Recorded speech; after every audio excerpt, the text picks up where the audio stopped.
అందరికీ నమస్కారం. ఒక రాజకీయ పార్టీని నడుపుతున్న వ్యక్తికి సమస్యల మీద సమగ్రమైన అవగాహన ఉండాలి. లేదు, అవగాహన ఉన్న వాళ్ళ నుంచి నేర్చుకోగలగాలి. రాజకీయ నాయకుడు అన్నవాడికి ఏ సమస్యని రాజకీయం చేయొచ్చో, ఏ సమస్యని రాజకీయం చేయకూడదో తెలిసి ఉండాలి. మినిమం తెలిసి ఉండాలి. ఏ విషయాన్ని ప్రభుత్వంతో లింక్ పెట్టి ప్రభుత్వాన్ని బదనం చేయొచ్చు, ఏ విషయాన్ని ప్రభుత్వానికి లింక్ పెట్టలేం అనేది కనీసం తెలిసి ఉండాలి. ఈరోజు ఆంధ్రప్రదేశ్లో పెట్రోల్ డీజిల్ కొరత మీద వైసీపీ ఆందోళన కార్యక్రమాలకు పిలుపునిచ్చింది. వైసీపీ చెప్తుంది ఏంటంటే, ఆంధ్రప్రదేశ్లో పెట్రోల్ డీజిల్ కొరతకి చంద్రబాబు నాయుడు ప్రభుత్వం పనితీరే కారణం, టీడీపీ వాళ్ళే కారణం. పెట్రోల్ డీజిల్ సమస్యని క్రియేట్ చేసి పెట్రోల్ డీజిల్ని బ్లాక్ చేసి బ్లాక్ మార్కెటింగ్ చేస్తూ ఎక్కువ రేట్లకు అమ్ముకుంటున్నారు. ఇది వైసీపీ చేస్తున్న అభియోగం. నిజానికి పెట్రోల్ డీజిల్ సమస్య కేవలం ఆంధ్రప్రదేశ్లో మాత్రమే ఉందా? కాదు, తెలంగాణలో కూడా ఉంది. ఈరోజు వైసీపీ పేపర్ అయినటువంటి సాక్షి పేపర్ ఆంధ్రప్రదేశ్లో సమస్య గురించి రాసింది, తెలంగాణలో హైదరాబాద్లో ఉన్న సమస్య గురించి రాసింది. కాకపోతే సాక్షి పేపర్ జగన్మోహన్ రెడ్డిని అడ్డంగా బుక్ చేసింది. జగన్మోహన్ రెడ్డి రాజకీయాన్ని ఓపెన్గా చెప్పింది. అదేంటంటే, ఆంధ్రప్రదేశ్లోనేమో వైసీపీ వర్షన్ ప్రకారం ఆంధ్రప్రదేశ్లో పెట్రోల్ డీజిల్ సమస్యకి చంద్రబాబు నాయుడు ప్రభుత్వమే కారణం, టీడీపీ నాయకులే కారణం, పెట్రోల్ డీజిల్ సమస్యని క్రియేట్ చేసి బ్లాక్ మార్కెటింగ్ చేస్తున్నారు అనేది రాశారు. అంటే పెట్రోల్ డీజిల్ కొరతని క్రియేట్ చేశారట, పెట్రోల్ డీజిల్ని బ్లాక్ మార్కెటింగ్ చేసి అమ్ముకుంటున్నారట. ఇది సాక్షి పేపర్లో రాశారు. దానికి వ్యతిరేకంగా వైసీపీ వాళ్ళు ఎలా ఆందోళన చేస్తున్నారు. అయితే ఇదే సాక్షి పేపర్ హైదరాబాద్లో కూడా సమస్య ఉందిగా, కేవలం ఆంధ్రప్రదేశ్లోనే లేదుగా, హైదరాబాద్లో కూడా సమస్య ఉంది. హైదరాబాద్లో ఉంది, మొత్తం తెలంగాణ అంతా ఉంది. అయితే హైదరాబాదులో సాక్షి పేపర్లో ఏం రాశారు, ఇది పబ్లిక్ డిమాండ్ హెవీగా పెరగటం వల్ల పబ్లిక్ ఏమో ప్యానిక్కి గురయ్యారు. రేపటి నుంచి పెట్రోల్ డీజిల్ దొరకదట, పెట్రోల్ డీజిల్ రేటు విపరీతంగా పెరుగుతాయట అనే ప్రచారం వల్ల పబ్లిక్ ప్యానిక్కి గురయ్యి రోజు 1 లీటర్ పెట్రోల్ కొట్టించుకునే వాళ్ళు 3 లీటర్లు కొట్టించుకోవటం, ఫుల్ ట్యాంకులు చేయించుకోవటం, అంటే రోజువారీ అవసరాల కంటే భిన్నంగా ఎక్కువ డిమాండ్ చేయటం, అది ఒక కారణం. రెండోది, ఇండస్ట్రియల్ డీజిల్ రేటు విపరీతంగా పెరగటం వల్ల ఇండస్ట్రియల్ వాళ్ళు కూడా ఏది రిటైల్ మార్కెట్లో పెట్రోల్ డీజిల్ కొంటున్నారు, అది ఒక కారణం. మూడో కారణం, ఆయిల్ కంపెనీలు డిమాండ్కి తగ్గ సప్లై ఇవ్వట్లేదు. ఒకప్పుడేమో పెట్రోల్ బంకులు వాళ్ళు క్రెడిట్ తోటి, అంటే డబ్బులు కట్టకుండానే ఆయిల్ ట్యాంకర్లు తెప్పించుకునే వాళ్ళు, ఆయిల్ ట్యాంకర్లు అమ్ముకున్న తర్వాత డబ్బులు ఆయిల్ కంపెనీలు చెల్లించేవాళ్ళు. కానీ ఇప్పుడు ఆ సిస్టమ్ లేదు. పెట్రోల్ బంకుల వాళ్ళు ముందే డబ్బులు కట్టి, అడ్వాన్స్ కట్టి, ఇండెంట్ పెట్టి ఆయిల్ ట్యాంకర్లు తెప్పించుకోవాలి.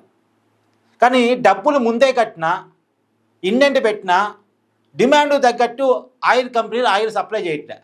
దానికి ఆయిల్ కంపెనీలు చెప్తుంది ఏంది, రేట్ విపరీతంగా పెరిగిపోయాయి. ఎందుకంటే బ్యారల్ ధర ప్రపంచ మార్కెట్లో పెరిగి $110 చేరుకుంది కదా, $110 వరకు క్రూడ్ ఆయిల్ బ్యారల్ ధర ఉంది. పైగా మనమేమో పెట్రోల్ డీజిల్ రూపాయల్లో కొనుగోలు చేస్తాం, కానీ ఆయిల్ కంపెనీలు ప్రపంచ మార్కెట్లో డాలర్లో కొనుగోలు చేస్తే క్రూడ్ ఆయిల్ చమురుని వాళ్ళు డాలర్లో కొనుగోలు చేస్తారు.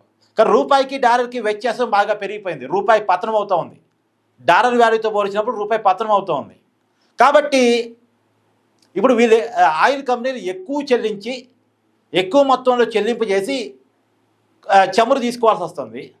ఇక్కడ మాత్రం రేటు పెంచడానికి అవకాశం లేకుండా కేంద్ర ప్రభుత్వం, అంటే ఎన్నికలు ఉన్నాయి కాబట్టి 5 రాష్ట్రాలకు సంబంధించి రేట్లు పెంచొద్దని చెప్పింది. అప్పటికి ప్రభుత్వం 10 రూపాయల వ్యాట్ను కూడా తగ్గించుకుంది మోడీ ప్రభుత్వం, రేట్లు పెంచకుండా ఉండటం కోసం. అయినా సరే ఆయిల్ కంపెనీలు సరిపోవట్లే. ఆయిల్ కంపెనీలకి వాళ్ళు ఏంటంటే మేము నష్టాలు జరుగుతున్నాయి మాకని వాళ్ళ ఫీలింగ్ వాళ్ళది, వాళ్ళ ఆలోచన వాళ్ళది. అందుకని ఏం చేస్తున్నారు, సప్లైని తగ్గించేస్తున్నారు. ఎంత ఎక్కువ సప్లై ఇస్తే అంత ఎక్కువ నష్టం కదా వాళ్ళకి.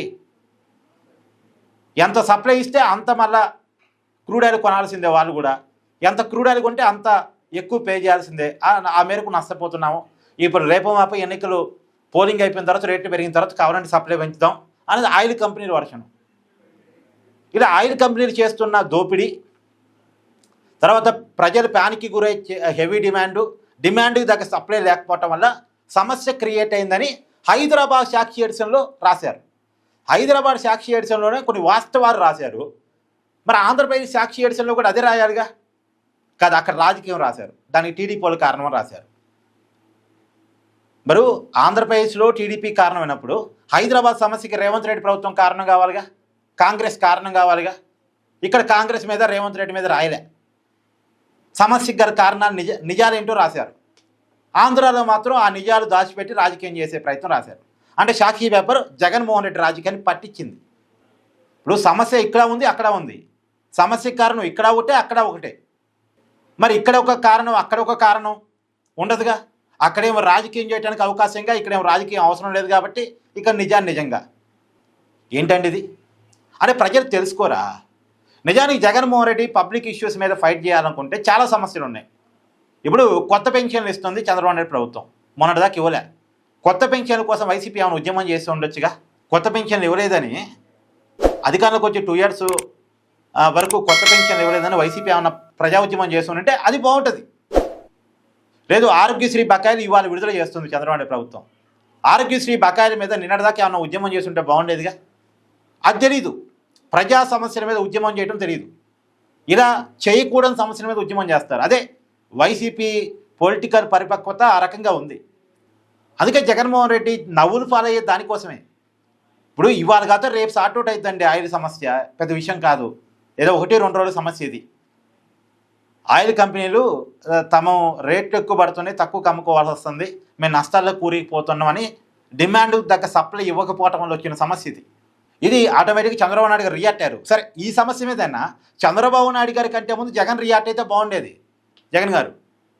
కానీ చంద్రబాబు నాయుడు గారు రియాక్ట్ అయ్యి మంత్రులు అందరికీ క్రాస్ బీకి 3 గంటలకోసారి రివ్యూ తీసుకోండి అని చెప్పేసి, రిపోర్ట్ ఇవ్వమని చెప్పేసి, ఇలా నిన్న నుంచి కొద్దిగా పని స్టార్ట్ అయిన తర్వాత ప్రభుత్వం వైపు నుంచి పకడ్బందీగా ప్లాన్ స్టార్ట్ అయిన తర్వాత జగన్మోహన్ రెడ్డి గారు స్పందించడం అంటే, సహజంగా ప్రతిపక్షాలు ముందు స్పందిస్తాయి, తర్వాత ప్రభుత్వాలు స్పందిస్తాయి. కానీ ఆంధ్రప్రదేశ్లో రివర్సు, ప్రభుత్వం ముందు స్పందిస్తుంది, తర్వాత ప్రతిపక్షం స్పందిస్తుంది. ఏ సమస్య మీదైనా అంతే. అంటే జగన్మోహన్ రెడ్డి గారు పబ్లిక్లో ఎక్కువగా ఉంటే పబ్లిక్ రియాలిటీ ఏంది, పబ్లిక్ ఒపీనియన్ ఏందో తెలిసింది. కానీ ఆయన ఏమో జనంలో ఉండడు. బెంగళూరు ప్యాలెస్లో ఎక్కువ, జనంలో తక్కువ. ఈవెన్ దో వైసీపీ నాయకులతో కూడా తక్కువ ఇంటరాక్షను. దానివల్ల గ్రౌండ్ రియాలిటీ తెలియదు. పాపం గ్రౌండ్ రియాలిటీ తెలిసిన నాయకులేమో జగన్మోహన్ రెడ్డి గారికి నో చెప్పలేక, జగన్మోహన్ రెడ్డి గారు చెప్పింది ఫాలో కాలేక తలలు పట్టుకుంటున్నారు. సో పెట్రోల్ డీజిల్ కొరత మీద వైసీపీ చేస్తున్న రాజకీయం, దాని మీద మీ అభిప్రాయాన్ని కామెంట్ చేయండి.